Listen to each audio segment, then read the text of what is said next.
اللہ تعالیٰ نے سیدنا آدم علیہ السلام کو کس طرح پیدا فرمایا؟ ہاں بیٹا، اللہ تعالیٰ نے سیدنا آدم علیہ السلام کو مٹی کی ایک مٹھی سے پیدا فرمایا۔ اس مٹھی بھر مٹی کو تمام زمین سے لیا۔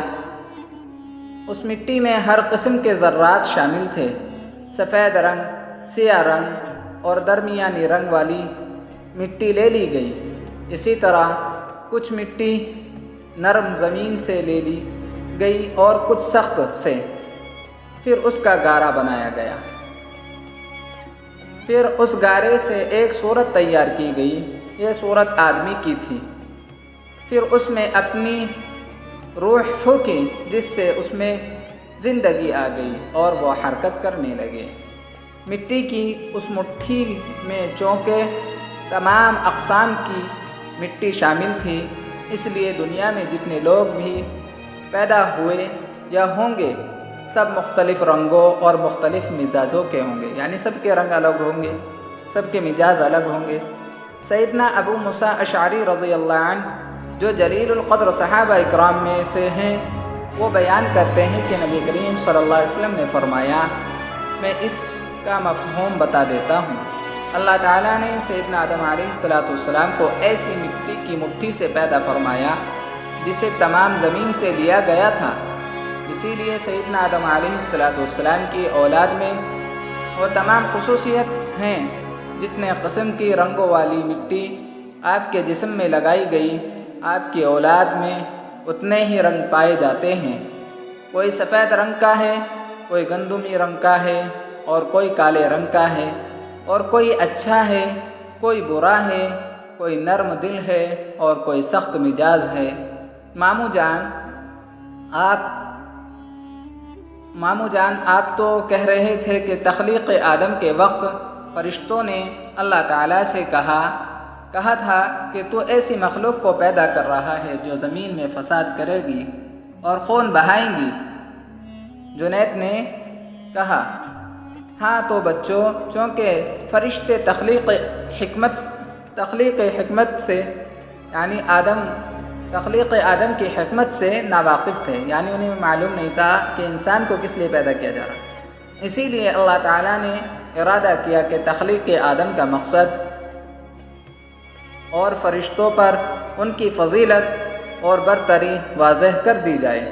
چنانچہ اللہ تعالیٰ نے سیدنا آدم علیہ السلام کو چھوٹی بڑی تمام اشیاء کے نام سکھا دیا، اور پھر فرشتوں کے سامنے ان تمام چیزوں کو پیش کر کے فرمایا، ثم عرضهم على الملائكة فقال انبئوني باسماء هؤلاء ان كنتم صادقين۔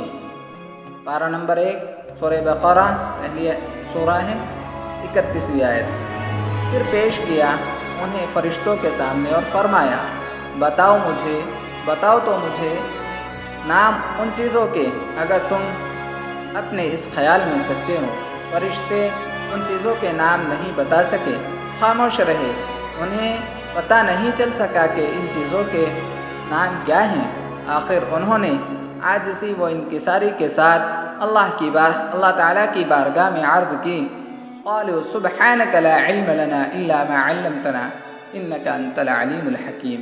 پارہ نمبر 1 سورہ بقرہ، آیت نمبر 32۔ عرض کرنے لگے، ہر عیب سے پاک تو ہی ہے، کچھ علم نہیں ہمیں مگر جتنا تو نے ہمیں سکھا دیا، بے شک تو ہی علم اور حکمت والا ہے۔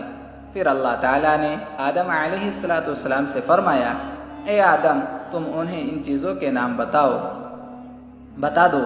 تو آدم علیہ السلام نے تمام اشیاء کے نام بتا دیے۔ جب فرشتوں نے آدم علیہ السلام کی وسعت علم اور اپنے عجز کا اعتراف کر لیا تو اللہ تعالیٰ نے انہیں حکم دیا کہ آدم کو سجدہ کرے۔ اس کا مطلب ہے کہ علم کی بہت اہمیت ہے ماموں جان۔ حسن نے پوچھا، ماموں جان ہماری مس بتا رہی تھی کہ جو شخص علم حاصل کرنے کے لیے نکلتا ہے اس کے لیے پرندے اور مچھلیاں بھی دعا کرتی ہیں۔ زبیریہ نے بے تابانہ پوچھا، ہاں بچوں، علم پیغمبروں کی میراث ہے۔ علم کیا ہے؟ پیغمبروں کی میراث ہے۔ اور مال فرعون، حامان، شداد اور نمرود کی میراث ہے۔ مال خرچ کرنے سے کم ہوتا ہے مگر علم بڑھتا ہے۔ مال کی حفاظت انسان خود کرتا ہے لیکن علم انسان کی حفاظت کرتا ہے۔ دیکھنا یہ عزت اور سرفرازی علم ہی کے سبب تو ہے، اور بغیر علم کے بھی کوئی زندگی ہے۔ ایک شعر ہے، علم ہی سے انسان ہے اور علم جو نہ سیکھے وہ حیوان ہے۔ آدم علیہ السلام کو سجدہ کی تعظیم، ہاں تو بچوں میں بتا رہا تھا کہ آدم علیہ السلام نے تمام اشیاء کے نام بتا دیے تو اللہ تعالیٰ نے ان فرشتوں کو حکم دیا کہ آدم کو سجدہ کریں۔ وَإِذْ قُلْنَا لِلْمَلَائِكَةِ اسْجُدُوا لِآدَمَ فَسَجَدُوا إِلَّا إِبْلِيسَ أَبَىٰ وَاسْتَكْبَرَ وَكَانَ مِنَ الْكَافِرِينَ۔ اور یاد کرو جب ہم نے فرشتوں کو کہا کہ آدم کو سجدہ کرو، سب نے سجدہ کیا سوائے شیطان کے، اس نے انکار کیا اور تکبر کیا اور وہ کافروں میں سے ہو گیا۔ لیکن مامو جان، سجدہ تو سوائے اللہ تعالیٰ کے کسی کو بھی نہیں کیا جاتا۔ اسید نے حیرانگی سے کہا، ہاں بیٹا، یہ سجدہ تعظیمی تھا، سجدہ عبادت نہیں تھا۔ سجدہ عبادت اللہ تعالیٰ کے سوا کسی کے لیے جائز نہیں۔ فرشتوں کو سجدہ تعظیمی کا حکم دیا گیا تھا، یہ عبادت والا سجدہ نہیں تھا۔ جیسے سیدنا یوسف علیہ السلام کے سامنے آپ کے بھائیوں نے تعظیماً سجدہ کیا تھا، اس کا تفصیلی ذکر ہم یوسف علیہ السلام کے واقعے میں کریں گے۔ یہاں بس اتنا سمجھ لو کہ ہمارے نبی صلی اللہ علیہ وسلم کی شریعت میں سجدہ تعظیمی بھی حرام ہے، پچھلی شریعتوں میں جائز تھا۔ غرور کی سزا، اچھا ماموں پھر کیا ہوا؟ ہاں تو پھر تمام فرشتے سجدہ میں گر گئے سوائے شیطان کے۔ 1 منٹ، سعد زنیرہ اپی نہ جانے کب سے بیٹھی سن رہی تھی۔